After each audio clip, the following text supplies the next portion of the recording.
वंदन है, अभिनंदन है। जिंदगी एक बार फिर से मैं आपका हार्दिक अभिनंदन है, अभिनंदन है, अभिनंदन है। दोस्तों, मन के कुछ भावों को शब्दों की माला में पिरोने का एक प्रयास है मेरा, जो आप सबके बिना अधूरा है। इसी कड़ी में मैं आज एक स्वलिखित कहानी लेकर आई हूँ। तो चलिए शुरू करते हैं। आज पता नहीं मन कुछ उदास सा था। सोचा शहर की चकाचौंध से थोड़ा बाहर निकला जाए। मन में बार बार विचार आ रहा था कि यार कल हिंदी दिवस था। चारों तरफ हिंदी दिवस की बधाइयाँ तैर रही थी। ऐसा लग रहा था जैसे हिंदी का जन्म आज ही हुआ हो।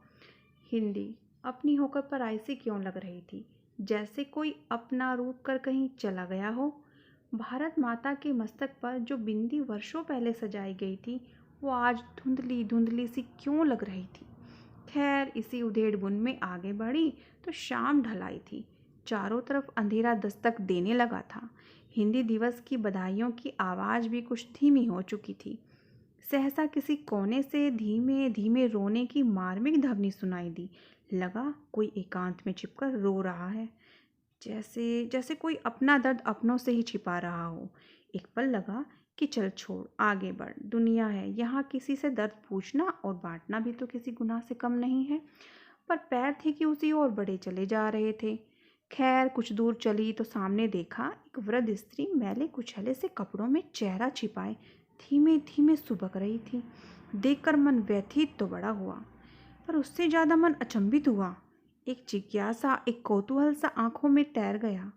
वो बूढ़ी स्त्री रोए जा रही थी और साथ ही पास में रखे दीपक की लौ को हवा के थपेड़ों से बचाए जा रही थी। अधीरता और व्याकुलता में वाणी पर संयम ना रहा मेरा, और पूछ बैठी, अम्मा, जिंदगी की सांझ में तन और मन से हारी बैठी हो, फिर भी इस दिए को क्यों प्रकाशित करने में लगी हो। अम्मा को किसी के आने की आहट हुई तो झट से फटे हुए आंचल से आंसू पोंछकर बोली, बिटिया, मैं भारत माँ की आवाज़ हूँ। मुझे तो अमरता का वरदान है, पर मेरे अपने, जिन्हें मैंने दूसरों को समझने का आधार दिया, वो रास्ता भटक गए हैं।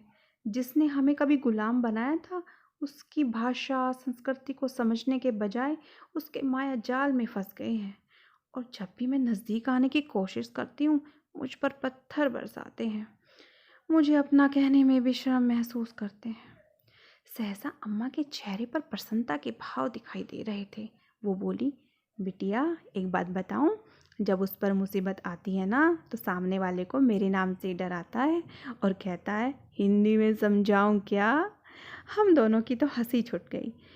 बच्चे हैं, जिस दिन भूले भटके इधर आए तो कम से कम अंधेरा देखकर वापस तो नहीं जाएंगे। ये कहकर बूढ़ी अम्मा दिए को सहेजती हुई कुछ गुनगुनाने लगी और मैं भी भारी कदमों से अपने रास्ते चल दी, एक नई उधेड़ बुन के साथ।